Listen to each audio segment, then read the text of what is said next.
Hey there, and welcome to the Coaching Floors podcast. This is Dr. Jen, and each week we'll be doing interviews to inform our listeners about techniques to help children with complex communication needs discover their voice with AAC. Stay tuned. Hi there, today we have Alonda Krause. She has been teaching for 22 years in a program called Personal Learning Skills, or what's also known across the U.S. as what would be a typical level 3 classroom. We go way back. I was a peer, one of her first peers in 6th grade as she was first-year teacher, and since then she has remained a mentor to me over the years as she continues to inspire me to be the best teacher I can be. So welcome, Alonda. Thanks for having me. I've got a few questions here for you today, and I hope the idea behind Coaching Floors is to provide little nuggets to teachers, SOPs, parents, paraprofessionals that they can maybe implement that week or something to help them think about things differently in their classroom or with the students they work with. So you are a wealth of knowledge, and I hope that we can just glean a couple of little things from you today. Okay. So could you describe the children you work with and love so much and what your classroom is like? Sure. Currently, I have students from kindergarten through 3rd grade, and my students are considered the most significantly involved. So whether that's communication, mobility, cognitively, so I'm kind of the pub for students that have the most significant disability. All of my students are included in general education classrooms as much as possible based on what's appropriate for them and their learning. And then I also have a classroom that I do a lot of things with them as far as instruction and learning in my classroom. So they kind of get the best of both worlds, and so do I, because I get to be in the gen ed setting as well in the special ed setting. So that's so exciting. I've seen you in your special ed setting and in the gen ed, and just the way that you interact with your students is really close. You're really close with your students, and you provide a lot of instruction for them. Mm-hmm. They're lucky to have you. Share with us a story or two about how you've seen AAC impact students' lives. Well, when I was thinking about this question, I really had to go back a little bit, because I think the reason I got into special education to begin with revolves around an AAC story. Wow, I didn't know that. So I'm going to share quickly a story about what happened to me when I was actually employee at Hills and Dales. So I was working with a student that actually ended up being about my same age. And I was new and, doing what I thought was best for everyone. And she happened to have a communication board that had words on it. So she was a reader, but she was nonverbal, very physically involved, used a power wheelchair. And I can remember working with her, and, life happens, and she had an accident. So I'm like, oh, no problem. I got this. We take her to the bathroom, and I assisted her onto the toilet, and we were finding new clothes, and it wasn't going to be a big deal. And pretty soon she's yelling at me in her best way, you know? So without words, she's yelling at me. I'm like, what is going on? I'm doing the best I can. Did you not like these brown pants? You want the blue pants? I'm thinking of choices. I'm thinking of all these things I can offer her to make her happy, and she's mad. So at that time, years ago, her communication board was like made out of wood.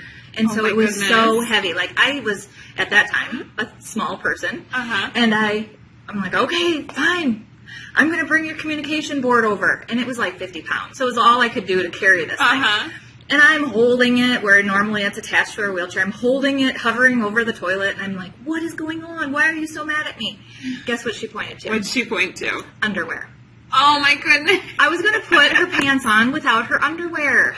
And from that moment on, that's so cool. The power of her being able to tell me that. Yes. But also, me being naive, trying as hard as I could, and not being able to communicate with her was such a barrier that was really life-changing for me. And I wanted to be someone who could help impact other people's lives, whether it be helping them to communicate, move, so that they had a voice, so people didn't underestimate how smart and because she knew what she needed. Oh, totally.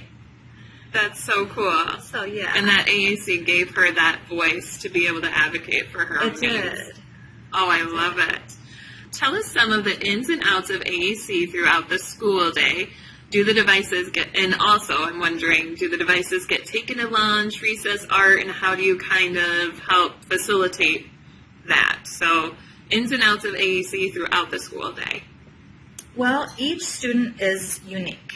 And so I think that's the biggest takeaway for me is that some students can handle having a wealth of AAC or devices and, whether it be low tech and paper pictures, and some kids that would be too overwhelming. So, really getting to know your student and knowing what works best for them. I have students who have some significant behaviors as well. And so having sometimes too much sets them off. They have behaviors, self-injurious, or even to other people. So they sometimes have stimulatory behaviors. And so just really understanding the student so that you can know what best works for them. But in general, I would say it's a work in progress. I feel like my goal would be to have AAC with them all the time. But realistically, yes. I'm not going to lie, yes. I don't. And so I try as much as I can. And there's certain students that I feel like are at a place where we can have them have it all the time. And work with the other staff in the room too is a big issue. So understanding that everybody has the same goal in mind and what is the purpose of it and what is the goal for it. I think we're still diving in and learning about all of that. But to answer some of your questions, I do seem to start with low tech first. I use a lot of just step-by-step switches. I try to put pictures on those switches so that they become meaningful. So it's not just this red button I'm pushing for no random, some random reason. I heard someone once say no naked switches. Oh, that's great. A child has to know what that switch means and what they're going to be saying. Don't leave your switch naked. That's perfect. Yes. And then a lot of paper, a lot of pictures, laminated pictures. I spent a lot of time laminating pictures and starting really with just the environment and having picture-rich environment with picture schedules and whatever might work for them. Some students use a ring of pictures and then we just carry it around and they're flipping through it. Other students have a more sophisticated method and they have a now and then next, or some actually have a device. And so knowing what works for them. Another thing that's really powerful is their motivators. So if recess is really motivating, I might target that as a place to put AAC. Yes.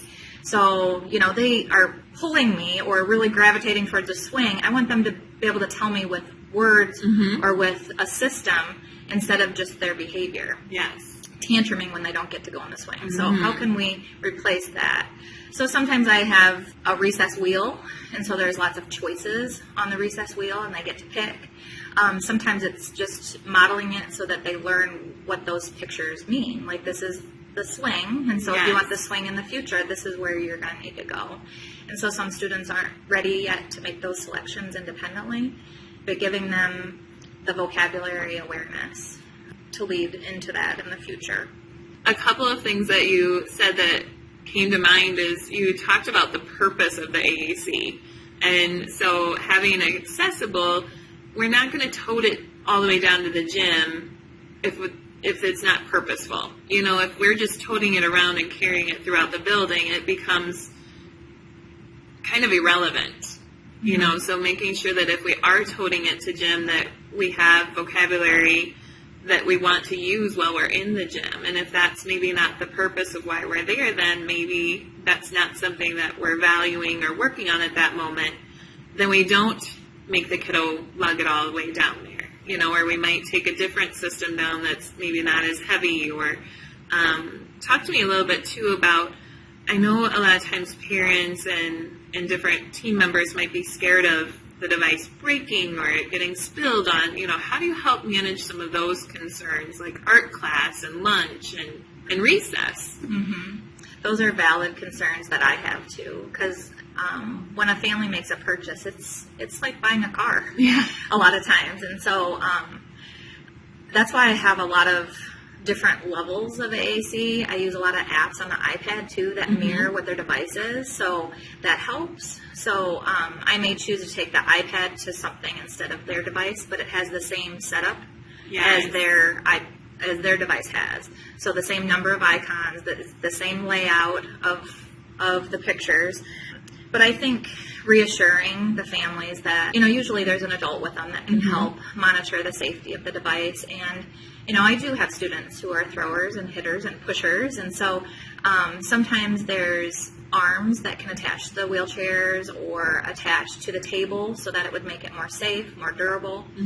Proximity from the student, that it can be moved, closer, farther away, depending on what they're using, if they're using paint and art or eating. Yes. So those are valid concerns that I think you just have to work with the family or the team to come up with a solution that, well, maybe we won't take it everywhere, but maybe we could start here and just, see how it goes. And if it goes well, then we can expand it to another location or another place that might, lend itself to being used. So. Very cool. I love it. How has your instruction changed over time, especially with the use of communication devices or pictures? This is a huge question, so I'm going to try to narrow it down to a few things. It's so hard. I've been teaching for a long time, and AAC has been around for a long time, but I think everyone utilized it in different ways. I feel personally that maybe it wasn't at the forefront when I first started teaching. I think keeping yourself educated as a professional or a teacher is really important because, I'd come into roadblocks and be like, I don't know. So, we have a computer at our disposal to really look for things, and that's been a great tool for me over the years, is to research and look for things that could help me. I attended a lot of workshops, and I don't know if you want me to mention a few of them. For some of my lowest students who maybe are in that deaf-blind category and are really the most significant, that really you're looking for just any kind of response for communication. Right. Some of those early workshops that I went to long ago have really helped me with all students. So up the gamut. So every move counts, the communication matrix, play and learn strategies, and then routines and calendars. Those are all strategies that originally, were for some of those students, but I'm currently using some of the strategies with students that are not deaf and blind. So being able to kind of cross over and one strategy you might only pull one aspect of it and then be able to merge it with other strategies. So I think that's what I've learned over the course of my teaching. I think I've always done a really good job with having some pictures, but I think I have not done as well with having exposure to language necessarily. So I think I've also learned and grown over the years to try to implement that with my students. And I think one of the things that I have struggled with over the years when I first started teaching, we were given those big red switches and they were connected to something. So you made the little toy move, or you made cause and effect, you turned on the lights or whatever. And what I found, and this is just my personal experience, and I may not have all of the answers or the research, but just in my personal experience with using cause and effect, I feel like kiddos have a hard time transitioning from playing with cause and effect things to using those switches for communicating. So in my practice, it's changed a bit. I still use those strategies to teach certain things like finger isolation, have motivators like, oh, you want the music? Well, we're going to use a switch to turn the music on. But really, then it's going to lead into a picture of music, and I'm touching music because I want music. And so always having the vision that I want the switch to be used to communicate, not just to play a cause and effect game. And so, because I have a lot of kids who eventually just start playing like with the clicking of a switch, and they stim on that and just want to hear it click. And then when I move to a AAC device, more sophisticated, it's the same thing. If I have a button that says more, or hello or whatever, they might just sit there and hello, hello, hello, hello. So it kind of generalizes to that behavior, that stimming behavior. So being mindful of those kiddos, and so I might do less of that when I first get a student and really start on the communication piece and using it to have a message to say to me. And so that has been a huge change over the years, I think, for me. And then also getting my team involved, my paras and other people that are working with the students, so that I don't own it. And that's hard for me because I like things so, and I feel like I might prompt differently than you prompt. And so being able to generalize to different people is powerful. And Yes. so I need to work on that myself. Yes. We hear of different students using, with this person they use their device, but this person they use sign language, and this person they use pictures, and then with someone else they might just gesture, so having that, they learn how they communicate with each person too, so it's really neat how they adapt. But yeah, I'm sure you value them having language throughout their school day and how important that is beyond just the 20 minutes of speech and language they get a couple times a week. Right. There's impact that can be made throughout the day if you and all the staff working with the child are working on language. So that's really exciting. Yeah. And I think, too, the shift, just kind of going over my career, it started with teaching a lot of noun-based words, fringe, which you would call. And so I think motivation is still the key for so many of our students. So finding out what makes them tick, and then I only use that when I want them to communicate, so it's kind of our bag of tricks. So we're not going to let them just have it any time. They have to work for it. And so it started, that's kind of where communication strategies and instruction started with me teaching years ago was, well, you want bubbles, then you're going to touch bubbles. Now it's more really working towards the core and the language that we use on a regular basis. It can generalize from situation to situation and activity to activity, and so that's been a shift for my instruction too. Very cool. And you had mentioned too, when you had the different devices in the different settings, the low tech maybe for gym and the high tech in the classroom, or something similar, that they had the access to the same vocabulary. So it's no longer picture boards for this center or this location, and you can only access words about gym or recess when you're out at recess. You have that access to those vocabulary words no matter where you are. That's really cool. And it's taken me a long time. I'm still not great at it. It's still something that I am personally working on to make it more accessible throughout the school day for my students and for my paras, and I think for them to see me modeling, and that's been a struggle, I guess, to have the time when we're all in different directions to have them really understand how it can be implemented throughout the day with the students. So very cool. How do you help facilitate peer interactions with regards to children who use AAC to communicate? Well, personally, my program is pretty heavily focused on peers, and that's how our relationship began. So I think it's so important for both sides to have peers involved. I've always felt that was such a value. I think peers are going to be the people who hire our students someday. They're going to be living with them. They're going to be explaining to their children about the peer friends that they had. And so there's so many benefits of having peers involved. And I've learned a lot with the peers that I've had with my students. And my students seem to want to perform better for peers. Yes. They model off them better. They interact with them more, so why not use them more to help them within their day? And so all of my students are included in the general education classroom for part of the day, some a lot of the day, it just depends. And so having the peers knowledgeable on their level, because I have kindergarten through third this year, what's important for them and what their voice looks like. And so maybe a kindergartner, how I would talk with them is, I used to be very much about, if I use like an output device, that's their voice, my student's voice.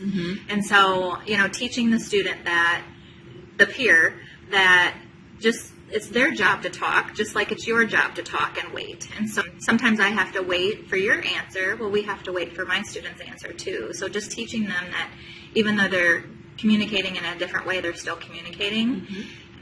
But I feel like as they get older, they can be more in a role of kind of more of a communicator. And they love programming devices. They love having their voice on my students' devices. Yeah. And when we program for special activities and programs and things like that, they really find that so rewarding to be that voice for our students. And they'll even say, they don't want your voice on there, Mrs. Krause, and so, you're not a kid voice. And so bringing them into having more ownership and helping the students. And so now, as I'm using more and more core, my goal would be to have them doing more modeling too. I have students that do games with my students, and when they're doing those games, I'm not necessarily assessing my students at that time, or, so let it be that kind of turn-taking and role-playing, and let them use the device as much as they want to, too. And they get a kick out of it. They really enjoy it. And so I think it gets my students excited about using it. Yes. And they're modeling it the appropriate way, so they're only hitting it once instead of hitting it multiple times. And so, yeah, it's been a progression for me, but I feel like peers have really been instrumental to teaching my kids a lot of different skills, including communicating. That's so exciting. What are some of the things you think about when planning a shared reading lesson? I have a video of you and a student on the Coaching Flores website, and I thought, gosh, I can't even remember the date offhand right now, but you got a lot of modeling in a very short amount of time. So what kind of planning goes into a lesson like that? Well, I think first I try to pick literature that's going to be meaningful for the student when I can. I have units that I do every month, and so sometimes it's not a choice on what area what content we're going to be studying. But when possible, I try to bring in other literature and try to find books and things that would be meaningful for the student and try to make a connection with the student. Sometimes it's actually the content, and sometimes it's how the book is presented. So you look at lots of different ways that they can engage in the book.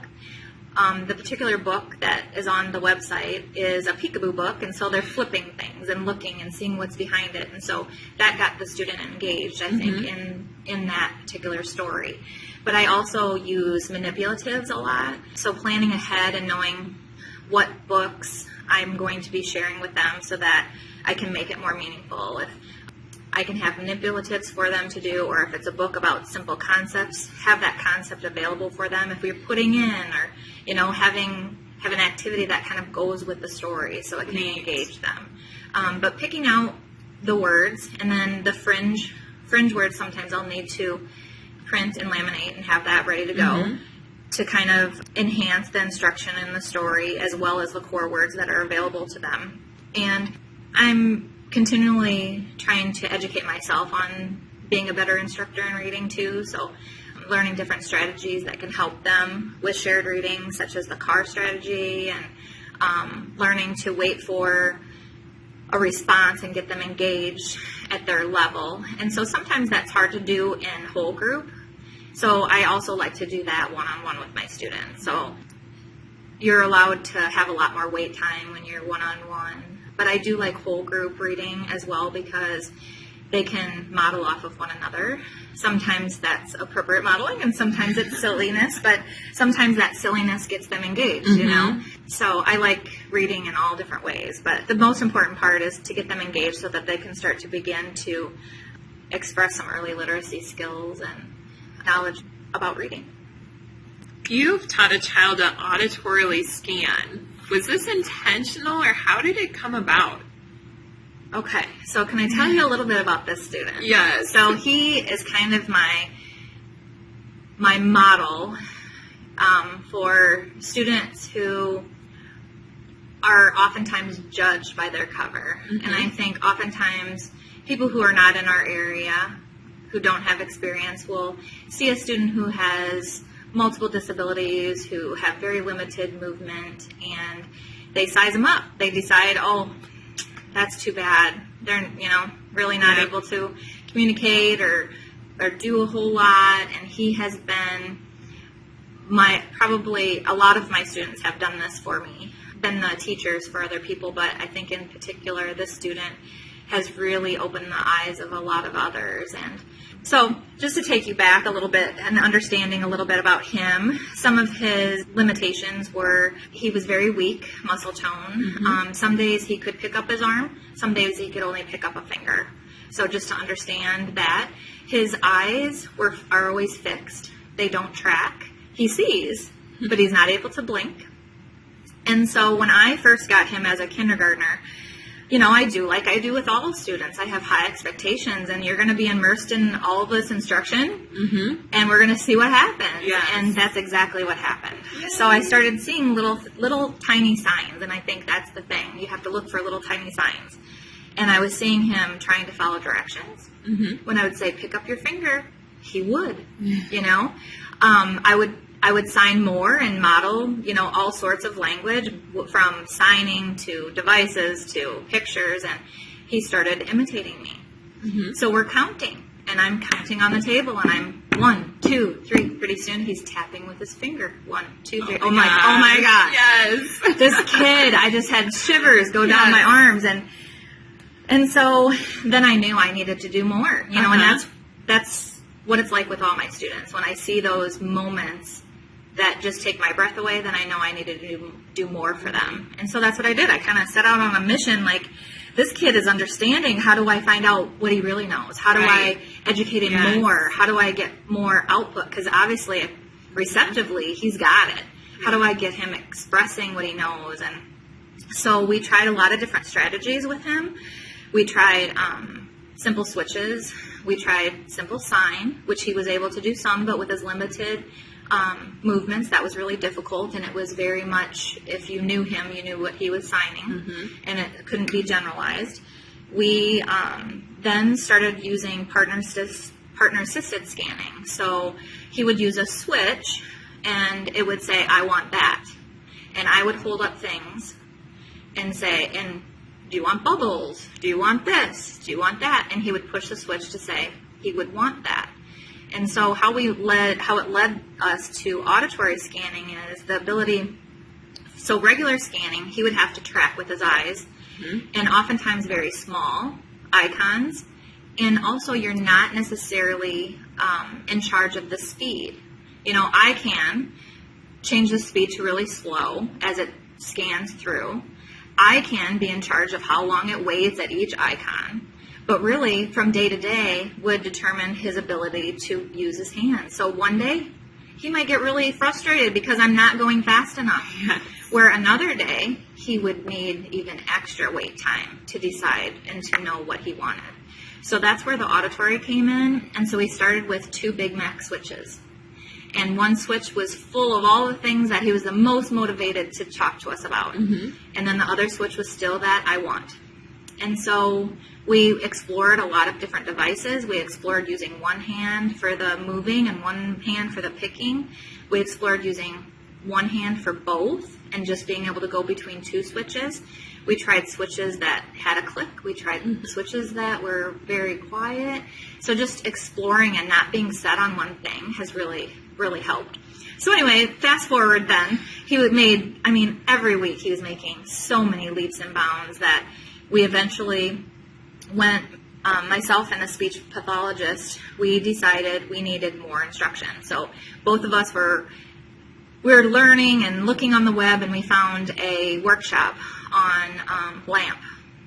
And that's actually where we decided what kind of a device would be meaningful for him, because most devices are not set up this way. And so, trying to find out what would be the motor plan that would work for him, and how he could learn where all the pictures are and where all the language is. And although auditory scanning can be somewhat time-consuming for him, the device is set up in such a way that it goes into categories. So he can click this and it opens up a whole new world, and clicks this and it opens up something else. So from the time I had him, he maybe had 8 words he knew and how to find, and now fast forward 4 years, he has over 1,000 words. He knows how to communicate. That's so incredible.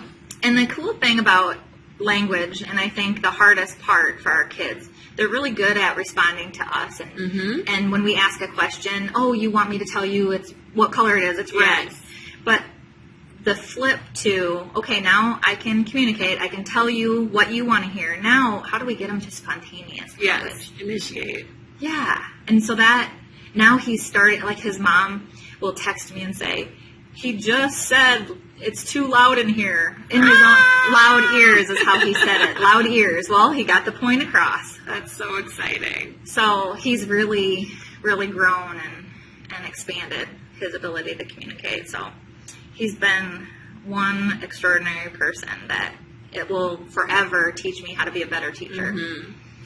What are hurdles you've faced when working to implement AAC, and how have you overcome them? Yeah, I think there's lots of different hurdles. There's hurdles of working as a team to come up with the best path for communication strategies for our students. But I think knowing that we're all trying to help the student mm-hmm. is the most important thing to remember. And sometimes we, as professionals, need to disagree mm-hmm. so that we can get to the best solution for the student. And so I think that's okay. And I think as long as we value each team member to come up with a plan for a student and know that some plans aren't going to work. I'm going to try this, and then I tried, and darn it, it didn't work, and now I'm going to try a different path. And so those are some of the hurdles, I think, is knowing that it's a lot of trial and error, mm-hmm. and that's okay.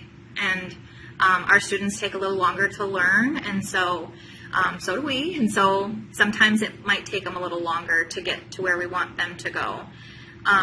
I think the most meaningful thing that I have done for my students has been to videotape, because you can see the little progressions and celebrate the little milestones. Yes. And so when a student has maybe a parent who hasn't bought into the whole idea, mm-hmm. or maybe the flip side, maybe they think they should be farther along than what I feel they're at. Mm-hmm. Videotaping and showing and seeing those little celebrations along the way really help everyone understand and be on the same page. So I use a lot of videotaping and picture documentation, and that really helps to overcome some of those hurdles. And then also data, having mm-hmm. data to have evidence that a strategy has worked or it hasn't worked, or to show that, they were sick last week. Yeah, that's why we have a dip in the data, or mm-hmm. Different things like that. So that can help us to move forward with the device too. Very good. I have one final question that I like to ask all of our interviewees. If you could leave our listeners with one thought or strategy to implement immediately, what would help a child discover their voice with AAC, what would it be? Whew, that's hard. There's so many things, but I think one thing is to really get to know your student. Know what makes them tick, because if you know what makes them tick, you'll figure out a way to make them communicate for it. I really believe that. And then celebrate the small things. Whether it's, I have a student right now who has a consistent sound. He's nonverbal, but every time he sees something, he's making a little grunt. And so celebrating that. Oh my gosh, you want it. You're telling me I yes. hear you. Acknowledging that they're attempting to communicate, and don't do things for kids. Mm. That's a big one too. Oh gosh, there's so many. Have high expectations that they can do it. Yes, and keep learning. Yes. That's what I heard you say today. Thank you so mm-hmm. much for joining me. I Thanks really appreciate it. Thank you for listening to today's podcast. If you could, subscribe to the podcast so you get notified when new episodes are released, and check out Coaching Flores on Facebook and coachingflores.com for downloads. I hope you heard something that inspires you. I'll see you next week.